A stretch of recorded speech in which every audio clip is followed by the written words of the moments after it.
couldn't wait. We started SportsCenter 15 minutes early, and the waiting is finally over. The NBA Finals are here, and while it features the Warriors for the 5th straight year, here's what's different. A passport required as Sage joins us from Toronto live to get us ready for Game 1. Hello, Sage. Kevin Nagandi, I cannot say enough about the atmosphere here. Let me tell you, it was well worth the passport, well worth going through customs to get here for Game 1 tonight. You know, this is a hockey country, a hockey town. However, locals here are telling me they have never, ever felt so much excitement leading into any sporting event as they do right now. Game 1 of the NBA Finals as the Raptors are in it for the first time in franchise history. 3 hours away, just under from tip-off of Game 1 with so many storylines to discuss. The Warriors, once again, they are here in the finals for their 5th consecutive year. That alone is incredible. Much more on that coming up. As the Raptors here, though, a momentous night as they make their first ever appearance on this stage. That appearance is thanks in large part to Kawhi Leonard. He has just been awesome this postseason, becoming just the 8th player to average 30 points per game before reaching the NBA Finals. Back to the 2-time defending Golden State Warriors, the champions. They're dealing with some injuries, of course. First, Kevin Durant. He did make the trip here to Toronto, but of course will not be in the lineup tonight. Warriors so far have not missed a beat without him, though. They're a perfect 5-0 since he went down against the Houston Rockets. The good news, though, for Warriors fans, though, is that DeMarcus Cousins will be active tonight. He tore his quad in Game 2 of the first round, was expected to miss the remainder of the postseason, but Steve Kerr's big man has gotten the green light. Do you have any sense like what his workload might be for tonight? Yeah, I do, but I'm not going to tell you. I feel bad for him. I'm happy that he's back, but I feel badly for him because, you know, you want to be in the finals, you want to be in the best shape and on top of your game that you can possibly be, and you know, it's so that, you know, life doesn't work that way. It's not always perfect. SportsCenter on the Road is presented by Rocket Mortgage by Quicken Loans, and look at the beautiful skyline downtown Toronto, Ontario, Canada. Let me tell you something. These fans here are real deal. Out for breakfast this morning at 8 a.m. and they were lined up throughout the city. This is the line heading into Jurassic Park right outside of the arena here. Thousands on hand for this as, of course, the Raptors making history. Finally here as they began the franchise in 1995. Took a little bit, but I think they'd all say it was worth the wait, especially the way they have done it. As Stephen A. Smith joins me live here now, and I'm proud of you, Stephen A., because you seem happy to be here. Customs, passports. Well, I must say, the folks in customs in Toronto were very, very good to me.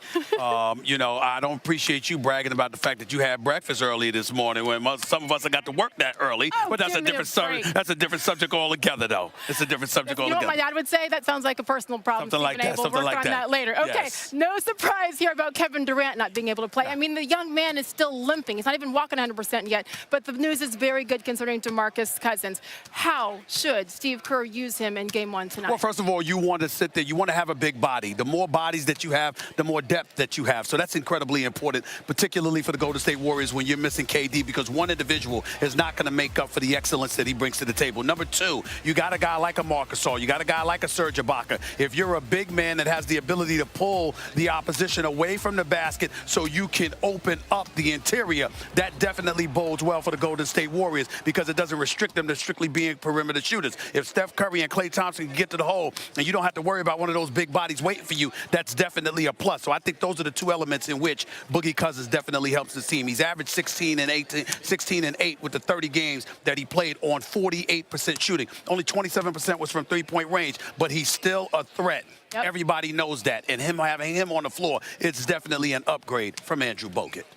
14 games missed this postseason after this injury, but more importantly is that it's been a 6-week span. That's a long time in basketball time. That's why Steve Kerr has to be very careful in how he uses them. But once again, 9 seasons in the NBA, his first trip to the postseason. DeMarcus Cousins hoping to get in tonight. We'll see how that plays out. Meantime, of course, the Raptors here in the finals for the very first time. Masai Ujiri, the GM of this team, smart, looking brilliant right now because Kawhi Leonard in that trade, it was tough to say goodbye to DeMar DeRozan. Kawhi's here. He's taking them to this level. What do we expect from Kawhi? Well, first of all, let's be clear. DeMar DeRozan was going anyway. Masai was going to move him. It's just that he lucked up by getting the movement for Kawhi Leonard. Having said all of that, Kawhi Leonard has firmly established himself as one of the elite players in the game. Some would say top 5, others would say top 3. You're listening to my man Max Kellerman, number 1. Doc Rivers told me he didn't say that he was Michael Jordan, but he said that his style style of play, how he goes about doing what he do is comparable to that, because like Michael Jordan, he was a big guy. Even though you might beat him to his spots, he could still move you out of the way. Mid-range game, long-range game, post-game, he's the total package, and the Golden State Warriors are going to have to be ready for him. The 2014 NBA Finals MVP, and of course, two-time Defensive Player of the Year, Kawhi Leonard. I can't wait to see how he plays defense against this team. We saw what he did against Giannis. This is going to be a great one tonight, Game 1. This man, again, no sympathy, but he's just getting going. The SportsCenter special begins top of the hour here on ESPN. I'm ready. You love it. I'm ready. You know you love it. According to Caesars Sportsbook, Stephen A., the odds makers are listing the home team Raptors as 1-point favorites. However, the Warriors, -310 to win it all. So I'll go with that. You're going to go with that. 20th consecutive series, Golden State enters as the favorite, by far the longest streak by a team over the last 30 years. Raptors need to win Game 1 more so than the Warriors do. Agree with that. Stephen A., thank you, sir. Look forward to tonight at 7 o'clock. Alrighty. By the way, Stephen Curry back for the 5th straight year, and he has caught fire at the best possible time. Doris Burke joins me in just a couple minutes to explain how he's doing it, and also to talk more about Kawhi, the new hero here in Toronto, as one head coach compares him to Michael Jordan. And you have to believe it. It's a challenge, whatever it takes to win. I like the energy that we're coming in with for Game 1. 1, 2, 3. Getting here doesn't do anything. We still want to try to win this. This is more what the finals feel like. I'm in kill mode right now. This is what you want. The day is finally here. The NBA Finals get underway tonight in Toronto, and that is where we find the one and only Jalen Rose, who is ready this morning. And Jalen, we're going to start with your least favorite part of the show. We're going to start with the trivia and enjoy you getting this question wrong. It comes from Hembo this morning, as always. Before the Raptors, who are underdogs in this series and have home court advantage, which was the only NBA Finals underdog the last 20 years to have home court advantage? Jalen Rose. How about this, Greeny? I want to say it was the San Antonio Spurs versus the Miami Heat the year that Kawhi won Finals MVP.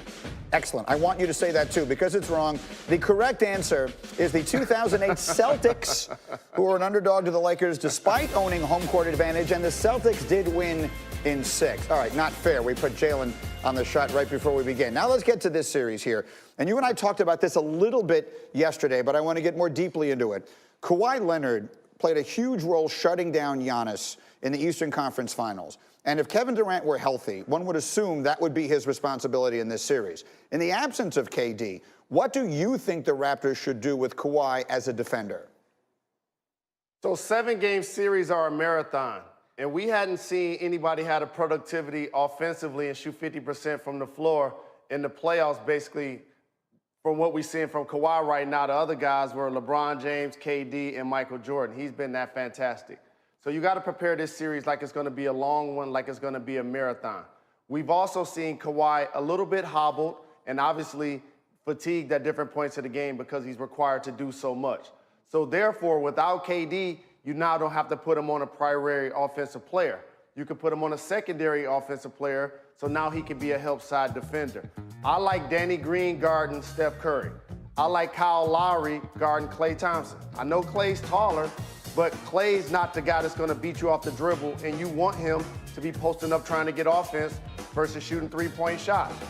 I want Kawhi on Andre Iguodala, so that now all of a sudden the most frequent play that the Golden State Warriors like to run, Steph Curry pick and rolls with Draymond Green or Looney, he can now be the middle linebacker top rotator to now be there as a help side defender, and you preserve him for a long series because you're going to really need him to be effective and dominant on the offensive side of the basketball. Yeah, to me, that's a huge factor in this. And again, we touched on it yesterday. If KD does come back, let me just very quickly follow that up. If KD does come back at some point in this series and appears as though he's healthy enough to be some semblance of his normal self, that's where Kawhi goes, right? Absolutely, and if KD comes back and he's his normal 35 points per game self, you could cancel Christmas. But other than that, I like Pascal Siakam guarding Draymond Green. His athleticism, his height, you hope that he could try to frustrate Draymond.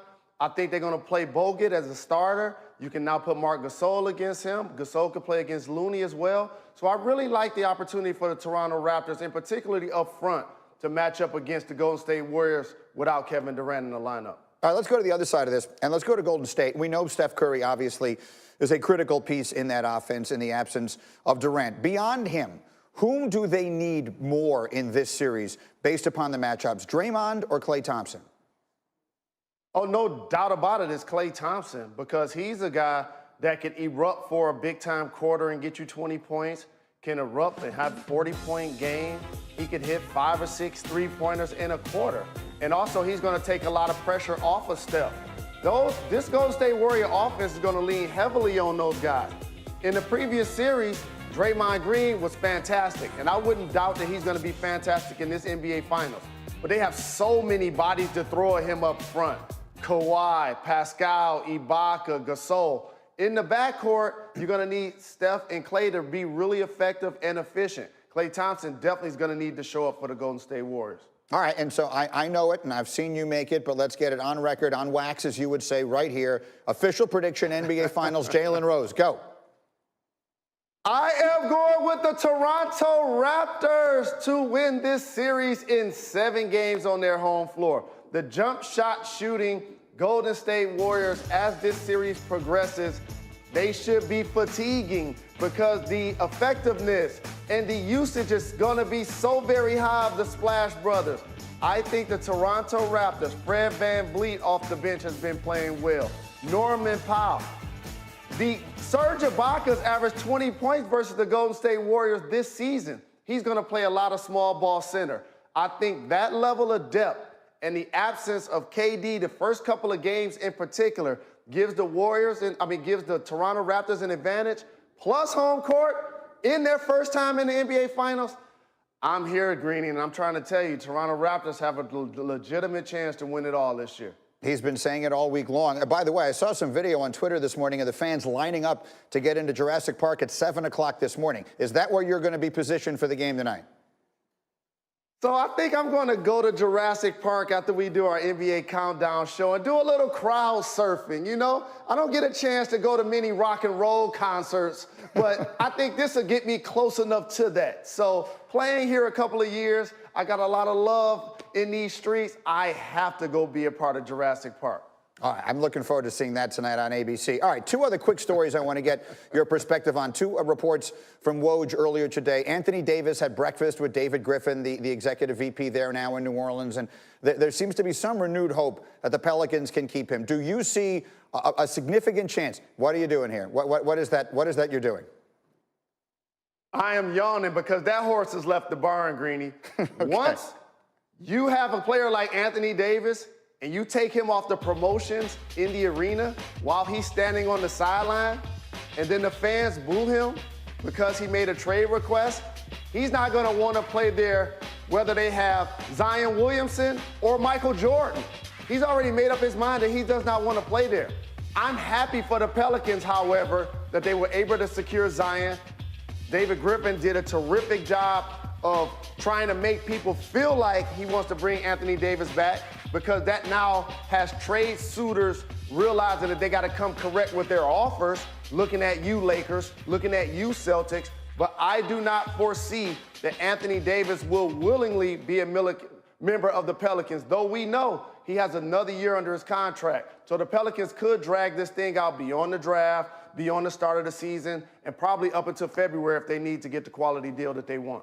And Jay, real quick, I have 30 seconds here. The other thing that Woj reported was that Daryl Morey is sort of aggressively pursuing deals that might significantly improve his roster there in Houston. Is there a deal you can see out there that would give the Rockets a better chance to win it all next year? No deal I see, Greeny. You're going to basically be stuck with Chris Paul's contract, 3 years, like over $120+ million at this point of his career. Though he's shown to be a productive player, the guy that they'll probably end up moving is Clint Capella, but then you're going to need another big guy inside to kind of give you what he gave you. But he came up small in the playoffs the last 2 years. But the person I want to make sure I see some improvement from is James Harden, the guy that I voted MVP last year and this year. When he's not initiating offense, Greeny, look at his footage. he looks disinterested. It's almost like he punts on a possession when he's not going to be the primary ball handler. When the last time you see him get out on a 3-on-2, 2-on-1 break? When the last time you see him come off the baseline and do a dribble handoff action? When he's not handling the ball as the primary ball handler, he distorts spacing, he has bad body language, he looks disinterested, and therefore becomes a buzzkill for his teammates. That's the guy Mike D'Antoni has to find a way to get to play a lot different when he's not initiating the offense. Now, going to be a really interesting offseason. John, we're looking forward to seeing it tonight as you'll be out there in Jurassic Park and everything else, and then we'll see you here tomorrow morning. Thanks so much. Enjoy the game. Of course, the NBA Finals begin tonight. 9 Eastern is the tip-off on ABC, and it's on ESPN Deportes, with the Warriors going for the three-peat and the Raptors in their first ever NBA Finals. Our Game 1 coverage tips off with NBA Countdown, so it's Jalen and Beetle and company, 8:30 Eastern tonight, and all of it can be seen streaming live on the ESPN app from anywhere. All right, coming up, even though he didn't play in the postseason, LeBron James is still the best player in the world. I can prove that, and I will, next.